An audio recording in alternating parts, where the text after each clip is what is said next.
What is up, everybody? It is me, Video Pres 102, and today I am reading chapters 5 through 7 of English, please. Bad Moon Rising by Bekka911. Now, it's been a while since I've read her series because she is currently posting it. Within the last week, she has posted the 7th chapter, and I have been dying to get this video out. So, I actually have not been reading the book because I've been wanting to read it and experience it along with you guys, because this is the last one that Becca's making in this particular series. Hopefully she's making another Sanderside series, because these are amazing and I need more. But if not, then this is the final book we're getting from her of the Sandersides, but highly doubt that. But yeah, you get it. So,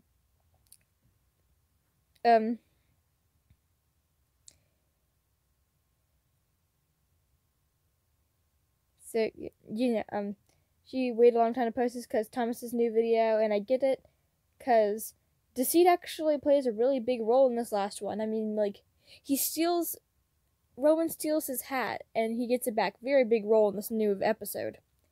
Tick. Deceit wasn't ready for the wall to splinter. He had been...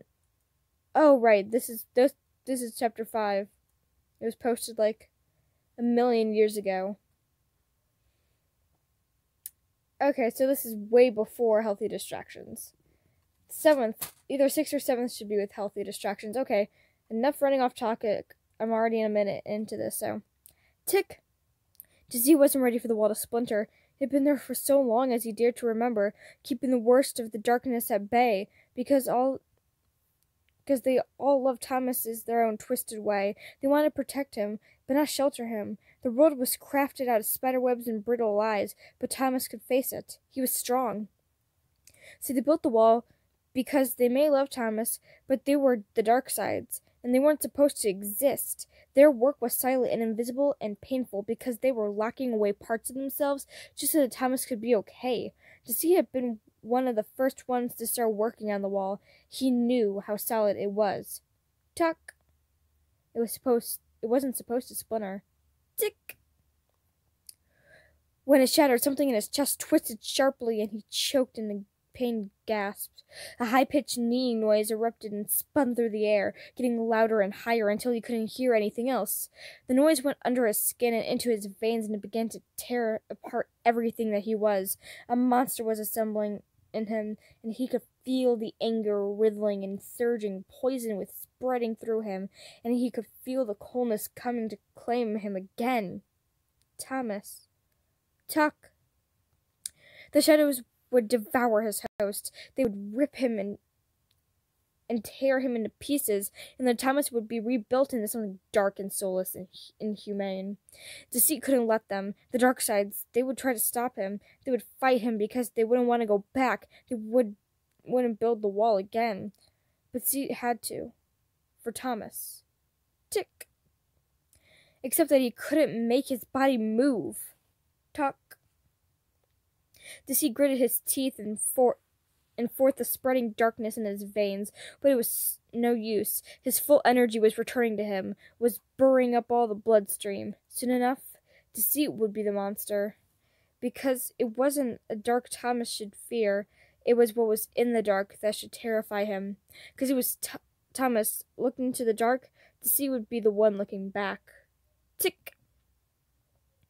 The wall, Remus said as he appeared in Deceit's room, voice slightly strained. D, the wall is broken. Oh my god, my Remus voice is terrible. Deceit bared his teeth in a maniaculous grin. Yes, he agreed slowly, and delighted in the cold shiver that crept across his shoulders. And isn't it glorious? Remus's face lit up with a twisted sort of glee. Deceit's hand flexed, and a dark poison finally finished chilling his veins. Ooh, how he missed this. How alive he felt. How powerful. Thomas should share in the raw rush. Tuck. The wall had been a terrible idea. Deceit and Remus' eyes feeling something hysterical bubbling up in their chest. My dear old Duke, he purred, running his tongue over his teeth. His breath hissed out at him. What fun we're going to have. Remus laughed, and it was wild and unrestrained and deranged, and for a moment Deceit felt a flicker of horror at what Thomas would have to face.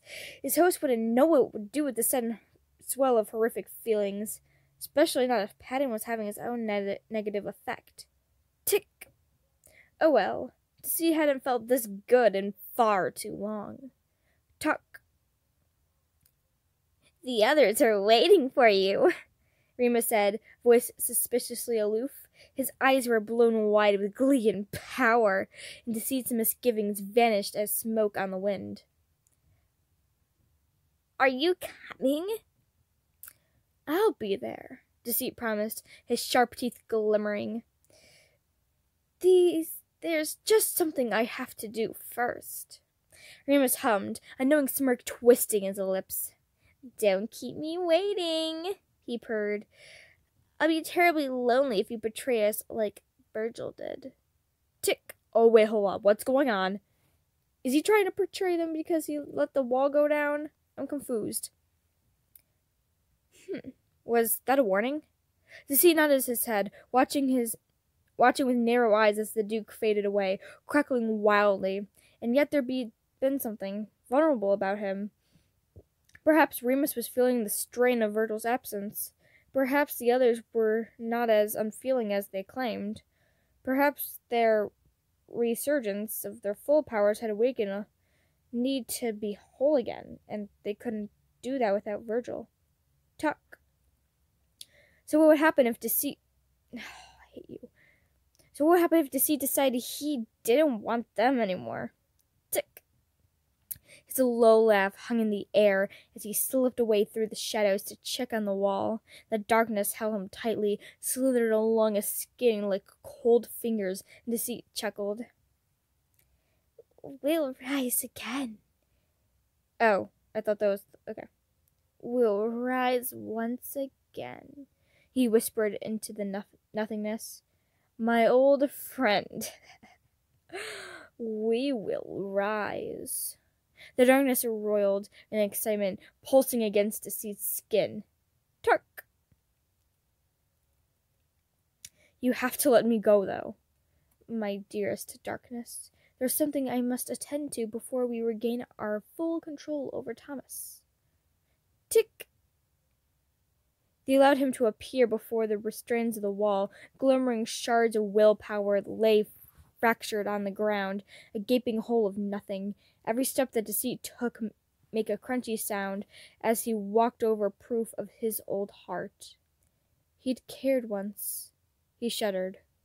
What a truly awful thing. Tuck! Was that what Virgil felt when he left? The wrongness in his own skin? The sense of utter despair that choked him as if he stammered at the remnants of one of the only good things he'd ever done? He'd built the wall to protect Thomas, and here he was, sitting on his remains. How could he be so unaffected by it? Why was he so affected by it? Tick! Surely it was internal conflict was what drove Virgil away into the arms of the light sides. Surely Deceit wasn't alone in his misgivings and his guilt and his disgustingly human feelings. Tuck! If the others found out, he would never escape them again. Tick! Tuck!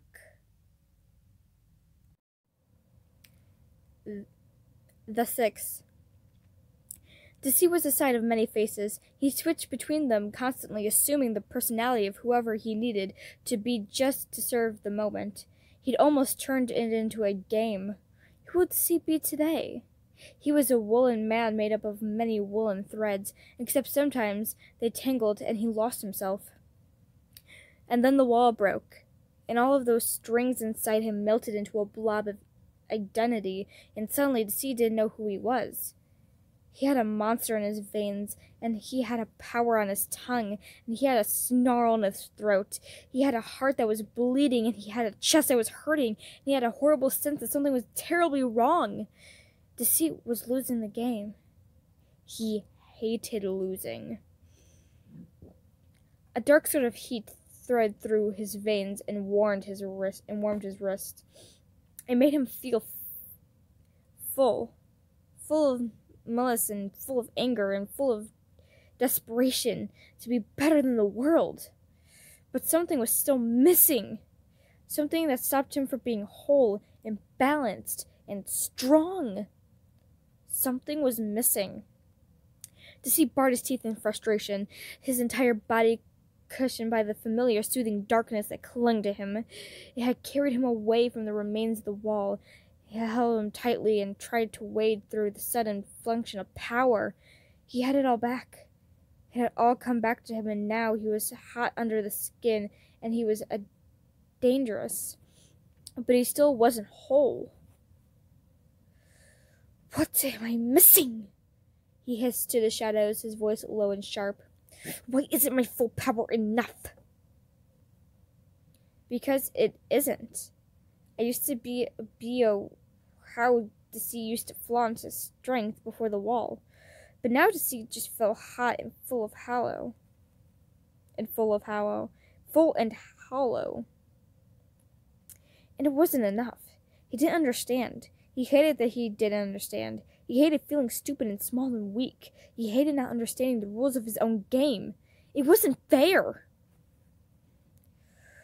All right, he breathed, swallowing down some rising acidic anger that's trying to choke him. Take me to the others. The shadows obliged, twisting and wriggling and twitching until Deceit's feet touched solid ground, and he could see.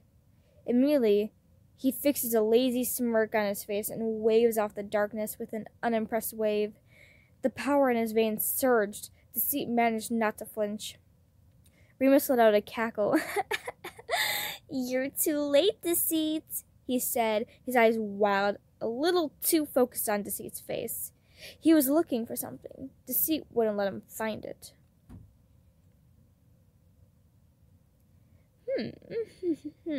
He hummed non-communically. Just checking on the wall. Remus's eyes sharpened, a dark sort of vindictive glee shadowing his manic expression.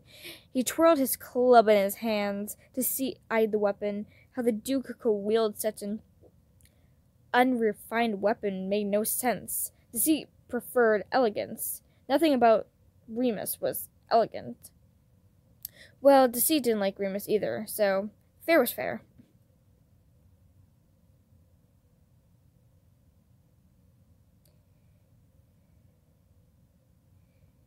We must strike at the light sides, a voice hissed from somewhere Deceit couldn't see. Quickly, before Thomas starts to suspect something was actively tries to restrain us. No, that was the opposite of what they needed to do. Deceit knew what it felt like to be succumb to the new power swelling in him. He knew how addictive it would be, how freeing it would help him bring back Virgil, because even Virgil couldn't resist the raw rush of dark. They could get Virgil back if Deceit would just submit. And he almost did, because he'd figured out that Virgil was the thing missing. They all needed was Virgil to feel whole. All of them were missing that last piece of the shadowed puzzle, and it almost hurt. Deceit wanted it. Him. Back. He wanted it, but he wanted to protect his host more. Thus, he needed to convince the others to rebuild the wall. They wouldn't like it, and he would have to fight, but Thomas couldn't fight them all and come out unscathed.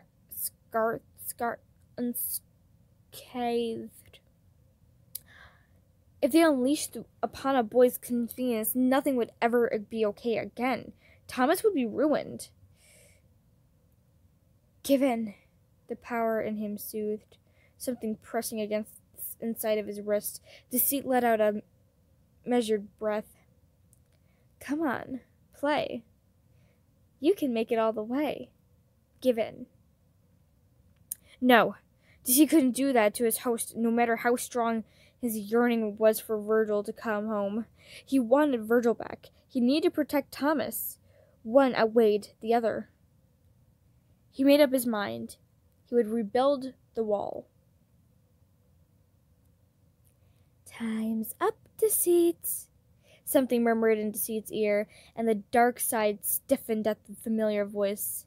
The void was back, and it was talking again, and Deceit was out of time. You made a wrong choice, Snake. You came so close, but alas, you have failed me, and so I will take you as payment. What? Deceit cut off his phrase cold, gripped his muscles, and paralyzed him. His mouth closed with a click, and then his jaw locked. His vocal cords froze. He couldn't do anything, couldn't make any noise. All control had been stripped away from him in between one breath to the next.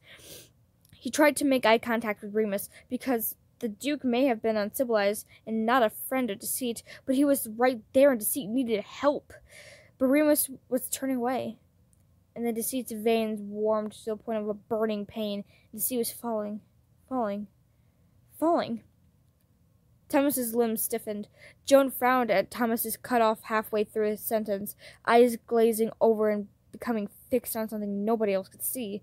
Talon tried as well, their voice growing louder in their concern, but Thomas wasn't present at the moment. His throat was tight, and his eyes had become unseeing, and all Thomas knew was that something was wrong, and someone needed help. He needed help, but he couldn't make any noise, and he was falling. Virgil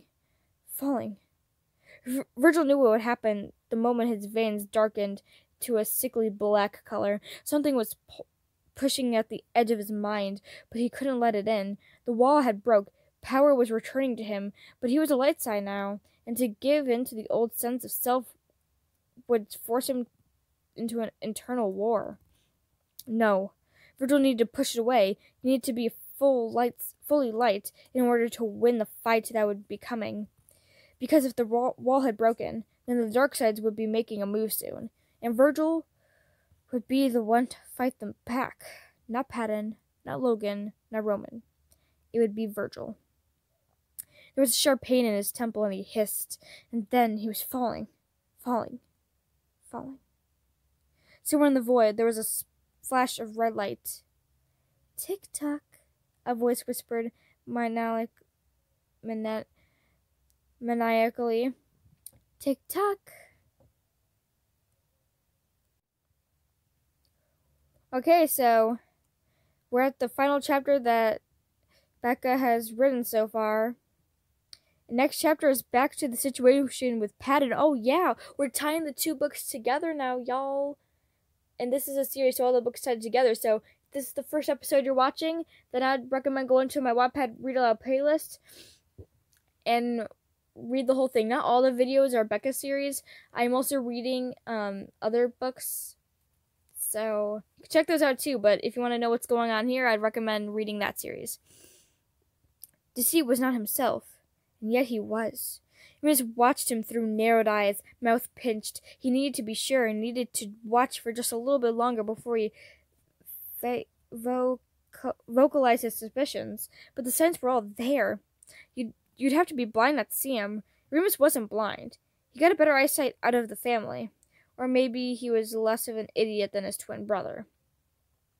Deceit met his eyes, cocking an eyebrow and tilting his head, smiling sharply. Remus hated the fact that chills ran across his skin. This Deceit was dangerous. See? Something you like, my dear old Duke. Deceit's voice was a purr, low and smooth, and oh so soft and gentle. Ship alert. Okay, I'm gonna stop. I'm gonna get a whole bunch of backlash for that. Ooh, doggy. Dangerous. Remus's lips curled into a crazy grin, and he let out a gaze of childish insanity, cloud the fact that he knew. Just wondering, he said lazily, and Deceit's eyes flickered away for the moment. There. The Deceit and Remus knew would never back down over nothing. This wasn't his Deceit. Perhaps we should rebuild the wall. A test. It was a test, a challenge, a trial. Deceit should pass with flying colors. Remus knew that, and yet whoever this was startled, mouth pinching into a tight line and betraying his emotion-fueled reaction. No. Not to see hissed sharply, baring his teeth. Remus wrinkled his nose. To see had never been so unrefined. The wall stays down. Virgil comes back. Now that was interesting. Virgil. Why would Deceit be so focused on Virgil now, of all times? The wall was just shattered. They should be all overwhelmed by their returning energies. Of course, Remus had cheated all those years ago, so he was far from affected. But Deceit should have forgotten all about his obsession project with bringing back Virgil, if only for the moment. What sort of effect do you think this whole situation is having on our old buddy?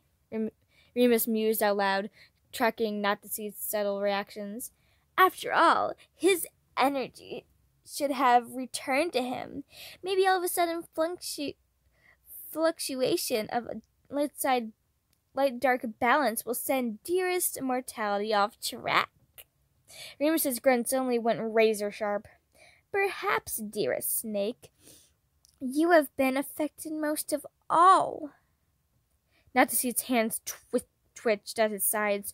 Remus eyes the movement nearly. I am fine. Not to see growled lowly. He had never growled like that before. Low and Gretel and ugly. This thing, whoever or whatever it was not Deceit. Remus was sure now. There was something too off. Too different. This was not his Deceit. Remus hummed knowingly, turning away from the impostor with a sly grin. Perhaps this could work in his favor. All he had to do was exploit Not Deceit's weak, fluctuating personality. Maybe if Remus used enough of his energy, he could take control of the puppet strings. Maybe he could finally get Deceit to help him ruin his pathetic excuse for creativity that Thomas so adored. You see me? A voice breathed into his ear, and Remus stiffened, flicking his eyes around in an attempt to see who was speaking. His gaze snagged on Not Deceit, who was staring blankly at the ground with his mouth hung open. I don't know who's talking here, my gosh. I think it's the voice because it's tilted. I see you too. You're the one pretending to be Deceit, Remus said quietly, and the air around him rippled. Dark amusement brushed against his thoughts. You're clever. Perhaps I should have chosen you over the snake. I don't know. Snakes have a way of pleasing everyone. More amusement. Remus was sure he could also detect a hint of exasperation. Good. I want Virgil back. The strange voice emitting a hissing sort of whisper. I need him. His energy Deceit failed to deliver. Will you feel me too? I wonder. Remus cackled, short and sharp and deranged. Why would I do anything for you? He asked loudly. I don't know you. I probably have more power than you. Cold gripped his neck. It crept down his spine like ice. His veins froze. His breath rattled in his chest. He could taste snow on his tongue. He squeezed slightly, weapon dropping to the ground. Not Deceit slowly lifted his head, smiled too wide to be natural. There were entirely too many teeth.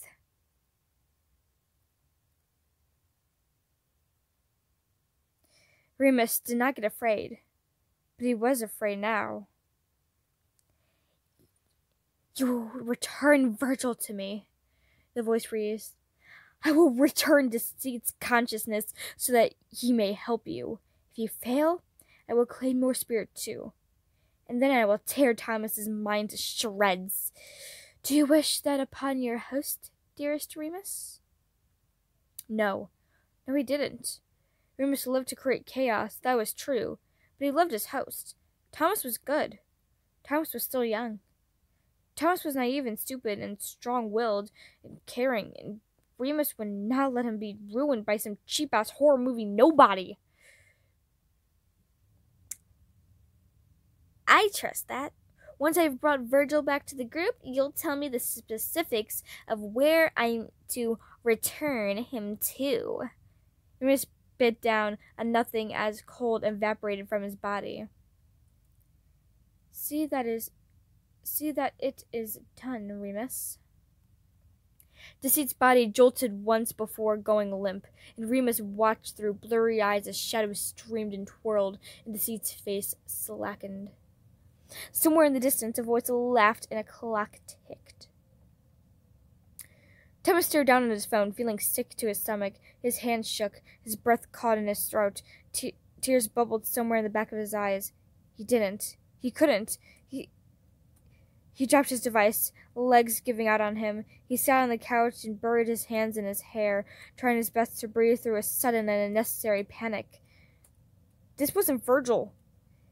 Deuce, he knew that. He knew it. What was happening? His phone buzzed. Responses of what he'd just done. What he didn't remember doing. He had to go. He had to go now. He leapt off the couch and fled out the front door, his breathing still too shallow, his thoughts still too scrambled. His phone lay on the floor, abandoned. On it, a single tweet that didn't make any sense. Tik Tok. The clock on the wall kept the time, each tick of the second's hand clanging like a bell that warned of death. Tik Tok. Tik Tok. Tik Tok.